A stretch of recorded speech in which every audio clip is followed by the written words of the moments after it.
পশ্চিমবঙ্গের মুখ্যমন্ত্রী ঘোষণা করেছেন কথিত বাংলাদেশি অনুপ্রবেশকারীদের গ্রেফতার করে সরাসরি ভারতের সীমান্তরক্ষী বাহিনী বিএসএফ এর হাতে তুলে দেওয়া হবে। এরপর বিএসএফ তাদের বাংলাদেশে ফেরত পাঠাবে বলে জানিয়েছেন তিনি। বুধবার বিএসএফ ও সংশ্লিষ্ট কর্মকর্তাদের সঙ্গে বৈঠকে সীমান্ত নিরাপত্তা ও কাঁটাতারের বেড়া নির্মাণ নিয়ে আলোচনা করেন মুখ্যমন্ত্রী।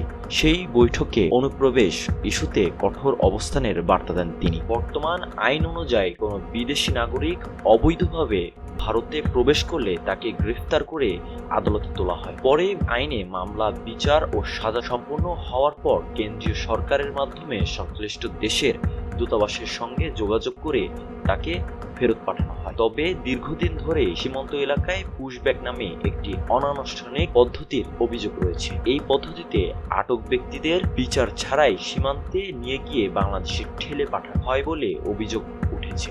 যদিও বিএসএফ এর আনুষ্ঠানিকভাবে কখনো এ পদ্ধতির কথা স্বীকার করে। বিশ্লেষকদের মতে মুখ্যমন্ত্রীর নতুন ঘোষণা প্রচলিত আইন প্রতিক্রিয়ার পরিবর্তে আরও দ্রুত ও সরাসরি ব্যবস্থা গ্রহণের ইঙ্গিত দিচ্ছে।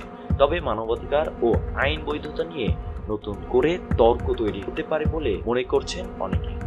আশরাফুল আবিদ, সময়ের খবর, টেক্সট রিপোর্ট।